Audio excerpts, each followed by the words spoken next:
Special Force ရဲ့အတော်ဆုံးအရာရှိတယောက်ကအထက်တန်းကျောင်းသားပြန်လို့ရရင်ဘာတွေဖြစ်လာမှာလဲမင်္ဂလာပါ Brother Recap Channel ကနေကြိုဆိုလိုက်ပါရခင်ဗျဒီနေ့မှာတော့1992ခုနှစ်လောက်ကထွက်ရှိထားတဲ့ Stephen Chow ရဲ့ Fight Back to School ဆိုတဲ့ဇာတ်ကားကောင်းလေးကို recap လုပ်ပေးသွားမှာဖြစ်ပါတယ်ဇလန်အစစစ်စင်ရေးတစ်ခုမှာစင်းကဘာမှမသိတဲ့လက်ဟန်ချီဟန်နေလောက်ပြနေပါတယ်သူရဲ့လက်အောင်ငယ်သားတွေကလည်းဘာတစ်ခုမှနားမလည်လိုက်ပါဘူးဘာမှမသိလိုက်ခင်မှာပဲစင်းကတကူတော်စွမ်းရည်တွေနဲ့စစ်စင်ရေးတစ်ခုလုံးကိုအောင်မြင်လိုက်ပါတယ်သူမသိလိုက်တာကဒီစစ်စင်ရေးဟာသူ့ရဲ့ဦးဆောင်နိုင်စွမ်းနဲ့အဖွဲလိုက်လှုပ်ဆောင်မှုကိုလိုချင်ခဲ့တာပါဒါကြောင့် mission ကြရှုံးခဲ့ပါတယ်သူ့အထက်အရာရှိက mission ကြရှုံးကြောင်းတစိမ့်နှိပ်တဲ့အခါစင်းကနီးမျိုးစုံနဲ့အခွင့်အရေးနောက်တစ်ချိန်လောက်ပေးဖို့တောင်းပန်ခဲ့ပါတယ်အဲအချိန်မှာအရာရှိတယောက်စီကဖုန်းဝင်လာပါတယ်အကြောင်းရင်းကတော့စင်းကသူ့ကိုလာတွေးဖို့ပြောတာပါအရာရှိနာကိုစင်းရောက်သွားတော့အစင်လေးပါလားယာဒူးတိုးခြင်းလို့လားလို့မေးပါတယ်စင်းကလည်းယာဒူးတိုးခြင်းတာမှန်ပေမဲ့အကျင့်စာရိတ္တကအရေးကြီးပါတယ်လို့ပြောလိုက်ပါတယ်အကြောင်းရင်းကတော့ကျောင်းသားတစုကစခန်းမှာလေးလာရေးလာလောက်ကြရင်နဲ့အရာရှိရဲ့ပစ္စတိုကိုခိုးသွားလို့ပါစင်းကိုကျောင်းသားဟန်ဆောင်ပြီးပစ္စတိုရှာပေးဖို့တောင်းဝင်ပေးလိုက်ပါတယ်စင်းကလည်းစာမပြတ်ချင်လို့ရဲတဲ့ဝင်ပါတယ်ဆိုမှကျောင်းပြန်တက်ခိုင်းနေတော့သူ့ခမ၅ပါးမောက်နေတော့တာပါစင်းကညင်းနေပေမဲ့အရာရှိကလည်းမင်းမရွေးရှဲစရာမရှိဘူးလို့ပြောလိုက်ပါတယ်ပေးကြတစ်ခုထုတ်ပေးပြီး6-3လုံးကိုနှိပ်ရင်ငါ့ကိုခေါ်တာပဲလို့ပြောပြီးထွက်သွားပါတော့တယ်ဒီလိုနဲ့စင်းလဲအထက်တန်းကျောင်းကိုစိတ်ပြက်လက်ပြက်နဲ့ရောက်လာခဲ့ပါတယ်နောက်ကြလို့အပြစ်ပေးခံရတဲ့ကျောင်းသားတွေကိုကြည့်ရင်မချိုးမချင်မျက်နှာလေးကလှုပ်လိုက်ပါသေးတယ်မော်ကွန်နိကစင်းကိုတွေးတော့မင်းအင်္ဂလန်ကောလိပ်ကနေပြောင်းလာတဲ့ကျောင်းသားအစ်စ်ပဲငါတို့ဒီတင်ဘက်ကောလိပ်ကအတော်ဆုံးကျောင်းသားတွေကိုပဲတင်တဲ့အစင်လာရှိပြီးတစ်ခုလေးမိုင်းအောင်ကျောင်းထုတ်ပြစ်မယ်လို့ပြောလိုက်ပါတယ်ကျောင်းခန်းထဲမှာလည်းစာကိုစိတ်ဝင်စားလို့ဘောပြန်းနဲ့အပေါက်ခံလိုက်ရအိမ်ငိုက်နေလို့ဘောပြန်းနဲ့အပေါက်ခံလိုက်ရတင်ချာထွက်ခိုင်းတော့လဲဘာမှမသိကြောင်အန်းကြီးဖြစ်နေတော့တာပါသိပ္ပံလက်တွေ့ကမ်းမှာလဲဆရာနဲ့စင်တလွဲတွေဖြစ်ပြီးတော့ထားပေါက်ကွဲပါတော့တယ်အလုံးနဲ့ပဲမိခိုးတွေပေးနေတဲ့မျက်နှာနဲ့ចောင်းကထွက်ပြေးဖို့လုပ်နေတော့မစ်ဆိုနဲ့တွေ့တော့မြင်မြင်ချင်းပဲချစ်မိသွားခဲ့ပါတယ်မစ်ဆိုကတော့အစင်မပြေဘူးလားလို့မေးပါတယ်စင်းကလည်းနေမကောင်းလို့အိမ်ပြန်ကျင်တယ်လို့ပြောတော့မစ်ဆိုကခေါ်သွားပြီးအဖျားတိုင်းပေးပါတယ်အဖျားမရှိပါဘူးဆိုပြီးတော့တာမိုမီတာကိုပြတော့ဖျားတာကကျွန်တော်ပါတာမိုမီတာကဖျားတာမဟုတ်ဘူးလို့ပြောလိုက်ပါသေးတယ်မစ်ဆိုကမျက်လုံးကိုအောက်ကြည့်အပေါ်ကြည့်ဘဲကြည့်ညာကြည့်လှုပ်ခိုင်းတော့စင်းကလည်းမျက်လုံးကိုမစ်ဆိုကိုပဲကြည့်နေခဲ့တာပါနေမကောင်းလို့မျက်လုံးတော့မလုံနိုင်တော့ဘူးလို့လည်းစင်းကပြောလိုက်ပါသေးတယ်မစ်ဆိုကလည်းငါကနင်တို့အတန်းရဲ့လက်ထောက်ဆရာမပါလူရာရှိလည်းပြောဆိုပြီးအခန်းကိုပြန်လွတ်လိုက်ပါတယ်အတန်းထဲမှာတော့ចောင်းသားတွေကိုအနိုင်ကျင့်ပူကြနေတဲ့လူမိုက်ဂျွန်နီတို့အဖွဲ့ကိုစင်းကသတိထားမိလိုက်ပါတယ်ကျောင်းကနေပြန်တော့စင်းနဲ့လှုပ်ဖော်ကိုင်ဘက်ဦးလေးတာကသူ့အိမ်မှာလိုက်နေဖို့အရာရှိကမှာထားတယ်လို့ပြောပါတယ်ဦးလေးတာကလည်းကူညီဖို့လွတ်ပေးထားတဲ့စပိုင်တယောက်ပါစင်းကဂျွန်နီအကြောင်းတာကိုမေးတော့ဂျွန်နီဟာကြားလေးကောင်ခိုင်းကခေါင်းဆောင်လို့သိလိုက်ရပါတယ်အရာရှိရဲ့ပစ္စတိုကိုခိုးတာဖြစ်နိုင်လို့တန်တရားရှိနေတာပေါ့ဦးလေးတာရဲ့အိမ်စင်းရောက်သွားတော့ဦးလေးတာကသူနဲ့အလုပ်အတူတူတွဲလုပ်ပြီးတည်သွားတဲ့ပတနာဟောင်းတွေကိုအမျက်တနိုးနဲ့အမွှေးတိုင်းတွေထွန်းညှိပြီးတော့ပူဇော်နေပါတယ်စင်းကဦးလေးတာမှာအဖေအဲ့လောက်များလို့လားလို့မေးပါတယ်မဟုတ်ပါဘူးငါနဲ့အလုပ်အတူတွဲလုပ်ပြီးတည်သွားတဲ့ပတနာတွေပါအားလုံးကငငယ်လေးတွေပဲလို့ပြောလိုက်တော့စင်းလဲရုပ်တည်ကြီးနဲ့မှင်သက်သွားပါတယ်ဘာလို့လဲဆိုတော့ तू ကအခုဦးလေးတာရဲ့လက်ရှိပတနာလေးနောက်နေ့ကျောင်းရောက်တော့စင်းတယောက်ကျောင်းကပေးတဲ့အိမ်စာတွေကိုမလုပ်လာလို့အခန်းရှိမှာမတ်တရက်နေရပါတယ်သူသဘောကျနေတဲ့ဆီယာမဟိုလာတော့ရှက်သွားပါတယ်နောက်ရက်မနက်လဲအိမ်စာထပ်မလုပ်လာပြန်ဘူးအပြင်ထပ်ထုတ်ခံရပါတယ်နောက်ရက်ကြတော့လဲဟိုရှောက်ငွေဒီရှောက်ငွေနဲ့အပြင်ထပ်ထုတ်ခံရပါတယ်အားလုံးကျွန်တော်အမားပါဆိုတဲ့စာကတ်ခံရပြီးရှေ့တစ်ပေါင်ကျိုးလက်မြောက်ခိုင်းထားပါလေရောအတန်းပေါ်တယောက်ကတွားလောင်လိုက်တာစင်းကလည်းကန်ထက်လိုက်ပါတယ်စင်းကန်လိုက်တာကိုလည်းမော်ကုန်းထိန်ကမြင်သွားပါတယ်အဲ့ဒီတော့အားကစားကွင်းရဲ့အလယ်မှာခုံမော်မှတ်တရက်ခိုင်းပြီးအပြစ်ပေးလိုက်ပါတယ်အားလုံးကဝိုင်းကြည့်ပြီးဒီကောင်အုံနောက်ပြတ်နေပြီးမျောလင်းချက်မဲ့နေတဲ့ကောင်အတိစိတ်ပြောက်နေပြီဒီကောင်ကြည့်ရတာထုံထုံထိုင်းထိုင်းဘိန်းစားရုံနဲ့သူ့လိုကောင်မတွေ့ဘူးပါဘူးကွာစုံနေအောင်ပြောကြတာပေါ့အဲ့ဒါနဲ့ပဲစင်းတယောက်အိမ်စာတွေစလုပ်ရပါတယ်စာမလုပ်ရင်လည်းကျောင်းကထုတ်ခံမှာလीဦးလီတာကလည်းအိမ်စာတွေလောက်ကူပေးပါတယ်နောက်ရက်မှာကျောင်းစောသွားပြီးတော့အိမ်စာပြီးတဲ့သူနာကိုစာတောင်းကူတာဘယ်သူမှပေးမကူကြပါဘူးအဲ့ဒါနဲ့စင်းကလည်းသူ့အတွက်အိမ်စာရေးလာပြီးတဲ့သူရှိရင်ပတ်စံပေးမယ်ဆိုပြီးပြောလိုက်တော့သူ့အတွက်ရေးလာပြီးမဲ့သူတွေများလာပြီးပေါ်ပူလာဖြစ်လာပါတော့တယ် အိမ်စာကိုကိုယ်တိုင်မြေးပဲသူများရေးပြတာနဲ့အဆင်ပြေသွားလို့ဘောပြန်နဲ့အပေါက်မခံရတော့ဘူးဆိုပြီးတော့တငယ်ချင်းကိုပြောပြပါတယ်အားကစားကွင်းမှာလည်းအပြစ်ပေးမခံရတော့ပါဘူးအတန်းရှိလည်းမတ်တက်ရက်စရာမလိုတော့ဘူးလို့စက်တိုက်ပြောနေပါတယ်ပြောလို့တော့မဆုံးနေဘူးဆရာကဝင်လာပြီးချက်ချင်းစာမွေးစစ်မယ်ကြာရင်အားလုံးကစားကွင်းထဲမှာတပတ်တီတီမတ်တက်ရက်ရမယ်ဆိုပြီးအမိန့်ပေးလိုက်ပါတယ်စင်းတယောက်လည်းစာမွေးခန်းထဲမှာစာတလုံးမှမရလို့ချွေးပြက်နေပြီလေကြံရမရတဲ့အဆုံးဦးလီတာကိုဖုန်းဆက်ပြီးတော့တရုတ်ရာဇဝင်စာမွေးပွဲအဖြစ်ကိုရွေးခိုင်းလိုက်ပါတယ်ဦးလေးတလည်းတရုတ်ရာဇဝင်မရတော့သူတို့အရာရှိကိုဖုန်းဆက်ပြီးမေးရတော့တာပဲအရာရှိကလည်းစီနီယာတွေအကုန်ခေါ်ပြီးတော့တရုတ်ရာဇဝင်စာမွေးပွဲကိုဖြည့်ကူခိုင်းပါတယ်မေးခွန်းကတော့အန်ရှီပုံကန်ထားကြွသူများကိုရွေးပါ A ကော့ချီရီ B ချူဝမ် C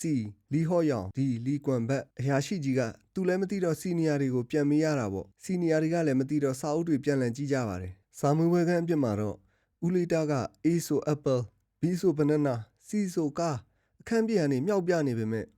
ဒီဆို dot ခွေးကိုပြလို့မရတော့ဦးလေးတာကခွေးလိုဟောင်းပါလေရောခွေးဟောင်းတဲ့ကြောင့်ဆရာကအပြင်ထွက်ကြည့်လိုက်တော့ဘသူမှမရှိပဲပန်းသီးတွေငပြောသီးတွေပဲတွေ့တော့ဘိုက်စာရန်နဲ့ကောက်ယူပြီးစားပါတော့တယ်ဆင်းကလည်းကူရမဲ့ဖြစ်ပြီးကြံမရတဲ့နောက်ဆုံးတရုတ်ရာဇဝင်ဖြေတာကိုတရုတ်စာပေစာအုပ်ကြီးကိုဖင်အောက်ခုပြီးတော့ခိုးချပါလေရောပိန်းချက်ပဲခိုးချနေစာအုပ်ကပြုတ်ကျသွားတော့ဆရာကစာခိုးချတာမိသွားပါတယ်စာသာခိုးချတာခိုးချတဲ့စာအုပ်မားနေလို့တလုံးမှမသိလိုက်ပဲနဲ့ရုံးခန်းရောက်သွားပါတော့တယ်။ဆီယာမဟိုကတက်ညာဖို့ပြောပြီးမှចောင်းထုံးမခံရတော့ပဲအားကစားခန်းကိုနှစ်ပတ်တန့်ရှင်းလောက်ရမယ်လို့အပြစ်ပေးလိုက်ပါတယ်။ဆီယာမဟိုလည်းစာညံ့လွန်းတဲ့ဆင်းကိုဂိုက်လုပ်ပေးဖို့ဆုံးဖြတ်လိုက်ပါတယ်။ဦးလေးကြီးတားအိမ်မှာဆီယာမဟိုကဆင်းကိုဂိုက်လုပ်ပေးရင်ဆီယာမဟိုနဲ့ဆင်းနဲ့နီးဆက်လာကြပါတယ်။ဆင်းလည်းပြောင်းလဲလာပြီးစာတော်တဲ့သူတယောက်ဖြစ်လာပါတယ်။နောက်တော့ဆင်းကိုဂျော်နီတို့ဖွဲ့ကရန်ဖြစ်ဖို့ခေါ်လိုက်ပါတယ်။ဆင်းလဲကြည်စံလောက်မြန်တဲ့ခြေကန်ချက်တွေကိုစင့်ကန်ပေးလိုက်ပါတော့တယ်။အဲနောက်ဆင်းကိုသဘောကျသူများလာပြီးနောက်လိုက်တွေရှိလာပါတော့တယ်။ဒါနဲ့ပဲဆင်းကိုစတာကိုင်းခေါင်းဆောင်တင်လိုက်ကြပါတော့တယ်။ဆင်းကိုဆီယာမဟိုကဂိုက်လုပ်ပေးဖို့ရောက်လာတော့ဦးလေးတာကဆင်းကိုအဖော်တထုတ်ထားပေးခဲ့ပြီးအိမ်ကနေရှောင်ထွက်သွားပါတော့တယ်။ဆင်းလဲအဖော်ထုတ်ကြီးကိုတေချာကုန်းကြည့်နေပြီးအကြံထုတ်နေတော့ဆီယာမဟိုရောက်လာပြီးပြီးကဲဆိုပြီးတော့ပါဇက်ထဲကောက်ထည့်လိုက်ပြီးဘူပေါင်းမှာကောက်မှုတ်လိုက်ပါသေးတယ်။ဆီယာမဟိုလည်းစိတ်ဆိုးပြီးအိမ်ကထွက်သွားတော့ဦးလေးကြီးတာကိုလူတစုဝိုင်းရိုက်နေတာတွေ့တော့တာပဲအဲ့ချိန်မှာရဲသားကြီးဆင်းကတိုင်းပေါင်းစုံထုတ်ပြီးတီးထုတ်ပေးလိုက်တာသူဟာတကယ်ចောင်းသားအစ်စ်မဟုတ်ဘူးဆိုတာဆီယာမဟိုသိသွားပါတော့တယ်အဲ့ဒါကြောင့်သူရဲဖြစ်ကြောင်းကျောင်းမှာအမှုတစ်ခုဖော်ထုတ်เสียရှိတာကြောင့်ဒီကိစ္စကိုဘယ်သူမှမပြောဖို့တောင်းဆိုလိုက်ပါတယ်နောက်ရက်အရာရှိကြီးကသူတို့ကိုခေါ်ပြီးအခုထိဘာမှမထူးခြားသေးဘူးဆိုပြီးတော့အော်ငေါ့နေတာပေါ့ဆင်းကလည်းအရင်ဆုံးကျောင်းသားတွေဆရာမတွေနဲ့ရင်းနှီးအောင်နေရလို့ပါဘာညာဆိုပြီးပြောလိုက်ပါတယ်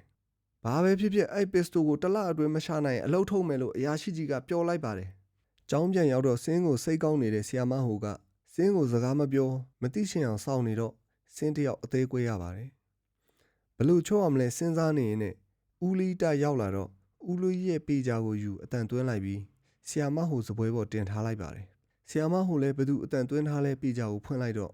့မင်းအတွက်သာမဟုတ်ရင်ပထဝီအမှတ်80ရမှာမဟုတ်ဘူး။မင်းအတွက်သာမဟုတ်ရင်ကလေးတွေငါစကားနားထောင်မှာမဟုတ်ဘူးမင်းပြောသလိုဘဝရဲ့ရည်ရွယ်ချက်ကငွေမှမဟုတ်တာအခုပြောနိုင်ပြီငါဘဝရဲ့ရည်ရွယ်ချက်ကမင်းပါပဲမင်းကိုအရင်ကညာခဲမိတာတောင်းမှန်ပါဘာလို့လဲဆိုမင်းနောက်အမြဲလိုက်နေမှာပါ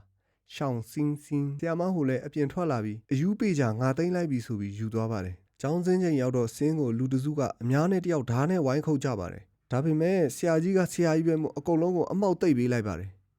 ်ရဲတွေရောက်လာတော့လူမိုက်တွေလည်းပြေးသွားကြပါတယ်